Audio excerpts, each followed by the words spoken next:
Today, we are going to be discussing 3 reasons why the Washington Commanders are officially Super Bowl contenders. Subscribe and like the video if you do go on to enjoy. Let's hop into it. So as mentioned, 3 reasons why the Washington Commanders are going to be Super Bowl contenders, beginning with number 1, their revamped roster. Now, this Washington Commanders team has done a lot of work this offseason, not only in the trade market, but also in free agency. This is via PFF. The Washington Commanders have been very busy, as you can see, with all these re-signings and all these deals done. Javon Kinlaw on a 3-year deal, Will Harris, Jonathan Jones, Deatrich Wise, Jacob Martin, Eddie Goldman, Nate Herbig, and Michael Gallup. They traded for Laramie Tunsil. They also traded for Deebo Samuel, and they re-signed a whole host of very important players. It's also important that we remember that they brought in Marshawn Lattimore last offseason, so I'll kind of technically include him in this little bunch too, because he wasn't really himself last year. This was a pretty successful offseason in terms of the free agency portion of this cycle. I thought they got significantly better bringing in a Laramie Tunsil, who, yes, had some issues with the Houston Texans, primarily with penalties, and maybe wasn't the greatest run defender, but as a true pass protector, he's one of the best tackles in the NFL. Deebo Samuel, yes, I know at times he gets memed for maybe being a little bit heavier than what he should be and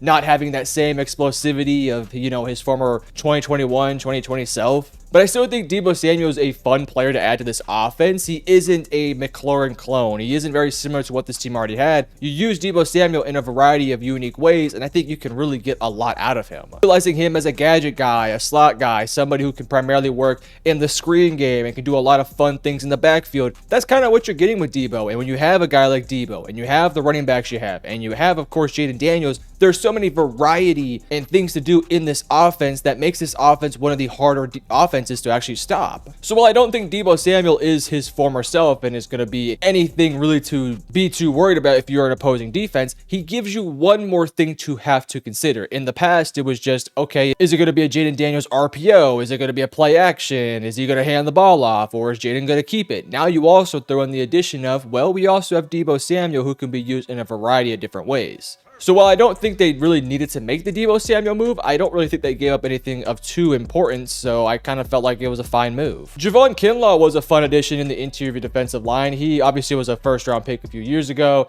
Hasn't quite lived up to that, to that mark quite yet. I thought last year he had flashes and had moments. I don't love the contract, 3-year, $45, but I felt like the defensive interior that this Commanders team has been known for the past several years has been getting kind of worse and worse every single year. So bringing in somebody a bit younger like a Javon Kinlaw could have some rotational benefits for this interior. Will Harris can play in the safety room. He might be a starter for this team. Jonathan Jones has been a veteran for the New England Patriots for many years. He brings that veteran energy to this roster. Deatrich Wise, nice little edge off the edge. We'll see what he could do. And just in totality, the re-signings were massive this year. Bobby Wagner on a 1-year deal. Zach Ertz, Noah Brown, Noah Igbenogany. These are guys who, were massive players for this team last year. And some of these guys had offers probably from other rosters, but they decided to stick with this team. It was unfortunate they did lose guys like Jeremy Chin. That was unfortunate, but for the most part, they did a really solid job of keeping this core group of guys together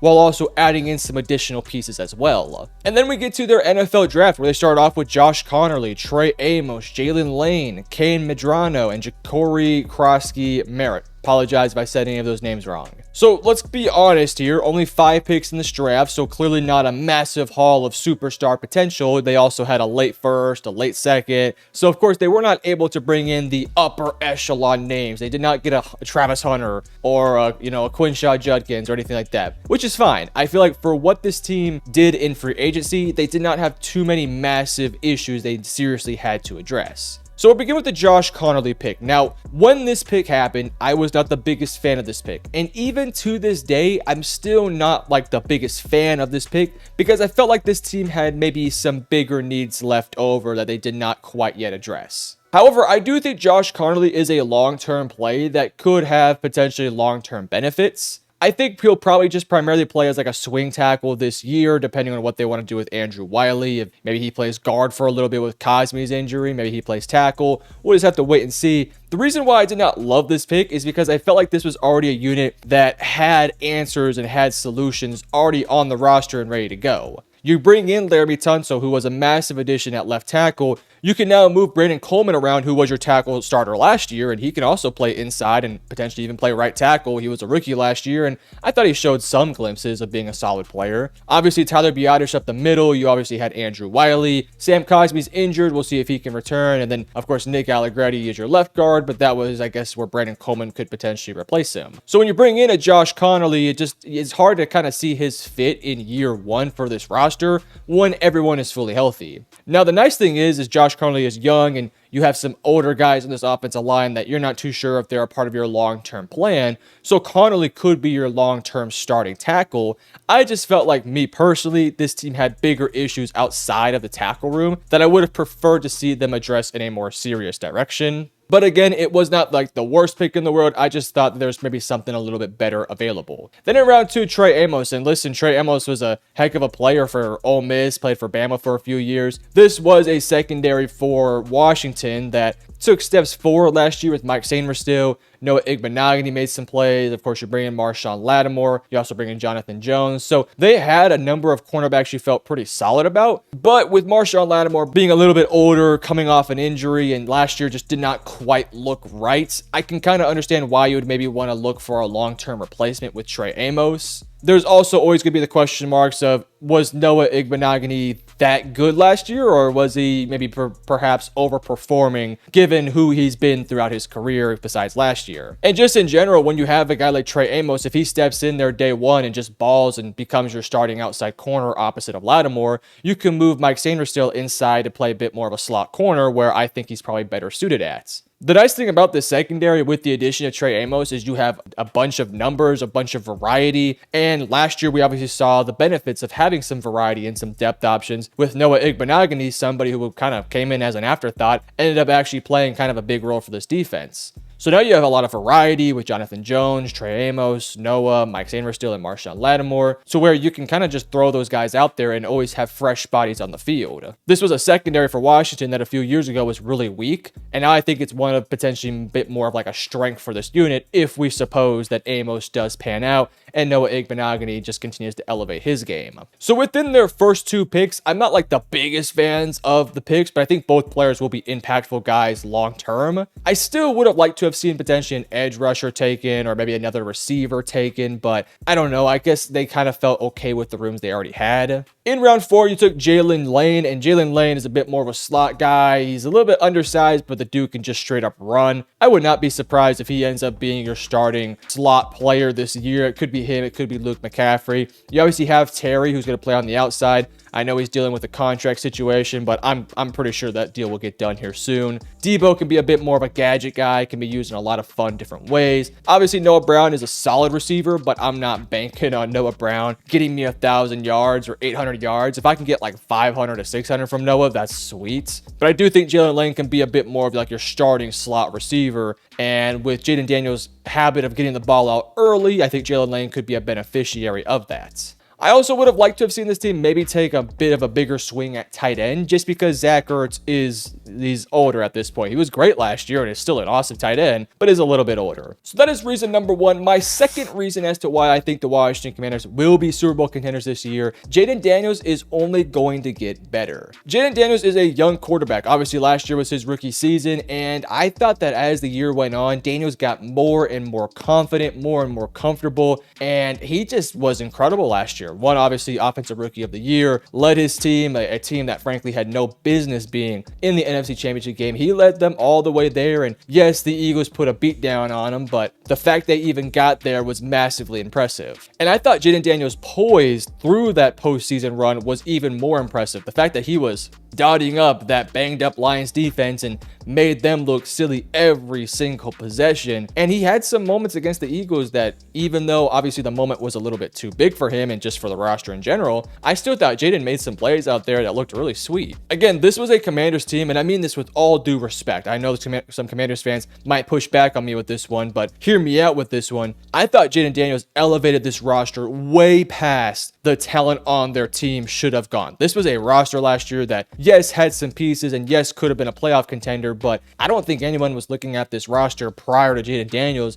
and saying, oh, they're just a quarterback away. Like, no, they were a quarterback, a corner, an edge, a tackle, this, and that away from being contenders. But then Jaden Daniels steps in there, enters an offense that, isn't the most superstar touted. I mean, yes, you have McLaurin and, you had Zach Ertz and whatnot, but, outside of that, it wasn't like this team had a top 5 running back or another top 5 wide receiver 2 or anything like that. But he stepped in there and elevated this roster, and the entire team, with Dan Quinn also being at it too, just completely elevated. And let's be honest, Jaden Daniels that's probably like the worst season he's maybe ever going to have. And that was an awesome season that got him Pro Bowl nods. So if that is the worst version of Jaden Daniels, of course, he could have a sophomore slump, but I just don't think it's going to happen with Jaden. I'm really not worried. I truly do believe that last year, and I mean this with all due respect, was the worst year of his career. Moving forward, he is just going to get better and better and better. And man, if Jaden Daniels can elevate his game from a Pro Bowl, top 10 quarterback like he is now to like a top 5 quarterback and a considered a all-pro quarterback, that could be awesome. And the nice thing is too, is like, you look at all the NFC quarterbacks right now, and of course there's Jalen Hurts, Dak, Jared Goff, Jordan Love, of course we have Caleb Williams also there too. Some of those guys who are your quote unquote top quarterbacks in the NFC, Matthew Stafford too, I can't forget him, Brock Purdy as well. You can make the argument that right now, Jaden Daniels is like the second or third best in this conference behind, I don't know if you think Dak's better, if you think maybe Jalen Hurts is better, maybe you think Stafford is still better, but he's in the conversation right now. Man, if he takes a step forward next year, I mean, it's him, Hurts, and Matthew Stafford for me, and I think there's a great conversation that if Daniels takes a nice big step forward from what he was last year, he could end up being the best quarterback in the NFC. So Jaden Daniels was awesome in his rookie year. I think the best is yet to come. His connection with their offensive coordinator and Cliff Kingsbury, Dan Quinn, and just the person that he is and his personality, it really works well with this roster. And I think for a team that needed an identity, Daniels stepped in there year one, created that rushing and just, relentless mentality that this team really needed and got them going in the right direction. Again, I am a fan of the Dallas Cowboys, so I watched my entire life this Washington team be the laughingstock of this division pretty consistently, maybe outside of like the RG3 rookie season, which got sad at the end. But for the most part, they have been the laughingstock. They've been horrendous. They've had culture problems. They've had quarterback problems. They've had ownership problems, and all this stuff finally gets put away to the side now. It's now in the dumpster. You bring in a nice ownership, you bring in a nice new head coach who is just an awesome dude, and a quarterback like Jaden Daniels that is an awesome leader for this team. And it's like this Commanders team is just night and day different from where they were, and Jaden Daniels is the biggest reason, and he is only going to get better. But let's move on to my third reason, and that is going to be that the NFC is, frankly, it's kind of open. Now, when I say this, I don't mean it in the context that the NFC is just open for the taking and that the Washington Commanders are just so clearly the best team out there, because you also have to deal with the freaking Philadelphia Eagles. However, when you look at this thing division by division, I think you can find a way to make the argument that the Commanders are maybe the second or third best team in this conference. Because you look at the North, and yes, the Detroit Lions are the Detroit Lions. They have everything you could ever want. However, a lot of question marks with this team now. New OC, new DC. You just lost your starting center who was so massive for this team. Look at the Chicago Bears. Yes, they're an awesome roster on paper, but are they going to be awesome on the field? You also have a rookie head coach, a second-year quarterback that I think will need some development in the system. So I don't think they're going to be quite yet there. Then there's the Green Bay Packers. That secondary is not very good right now. There's a lot of question marks on this defensive side. And yes, that offense should be very potent with Jordan Love and Matt LaFleur. But what does that secondary look like? And can that be their Achilles heel? Then you got the Minnesota Vikings. I love their head coach. I love their roster. But JJ McCarthy has never taken an actual snap in season. So even though the NFC North is stacked with talent, a lot of question marks with every single team.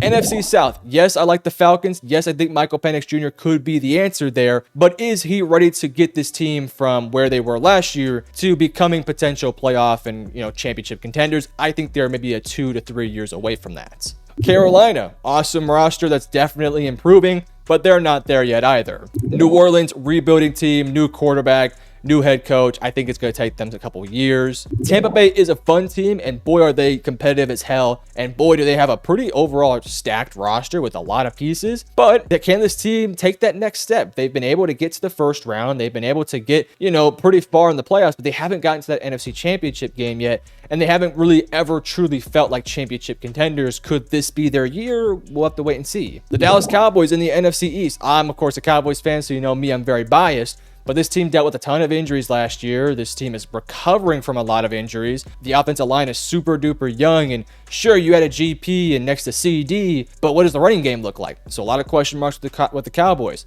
New York Giants, can you get away from that horrendous schedule? And what does the quarterback situation look like? Philadelphia, probably the Commanders' number one or second biggest competitor this season for the NFC, champions, quote unquote, regular season champions. It's a stacked roster. Let's not go crazy here and make any arguments that it's not. However, in this offseason, they lost a lot of pieces. Josh Sweat, Darius Slay, Mekhi Becton, a handful of other guys. So yes, they still have Saquon, AJ, and Jalen, and Smitty, and Quinyon Mitchell, and Jalen Carter, and my God, that team is stacked, but they lost a lot. So I think they potentially could take a small step back, and maybe the Commanders could take advantage of that. Again, maybe. Then in the West, I love this West division. I think that this is a division with a lot of talent, but a lot of question marks too. Let's start off with the Cardinals. Can Kyler Murray be the guy to get this team over the hump? What does Will Johnson look like? Does this secondary play up to level? What does Marvin Harrison Jr. look like? A lot of question marks there. The LA Rams, a bit of an older team. Can Stafford stay healthy? Can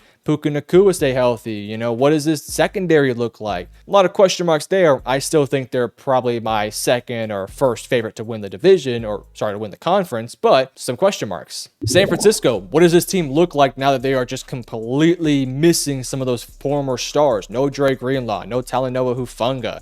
You lose Deebo Samuel. Christian McCaffrey's coming off a major injury. What does this team look like? And then for Seattle, yeah, a lot of fun pieces, but is Darnold the guy that can get you into a championship? I don't know. Yes, you can make these same arguments for the Washington Commanders, where you could say, well, what does this running back group look like for Washington? Can they get pressure on the quarterback, and so on and so forth? But I think there's a lot less questions for Washington, more so than like 90% of the NFC. So to me, the NFC is open. Every single team has a lot of question marks, and I think Washington is one of the few teams that has a lot of solutions to their problems. Now, before I end the video, I do want to briefly mention a few things that I think Washington could improve upon, maybe by the trade deadline or by next season, because I think these are things that have to be considered when talking about whether or not this team is actually championship contenders. For starters, I do worry a little bit about their running back group. I would have really liked to have seen this team just add some legit firepower in this room. Brian Robinson can be a bit more of that bruisier guy, but he doesn't really have that straight line speed of a Jahmyr Gibbs that I would have loved to have seen this team get.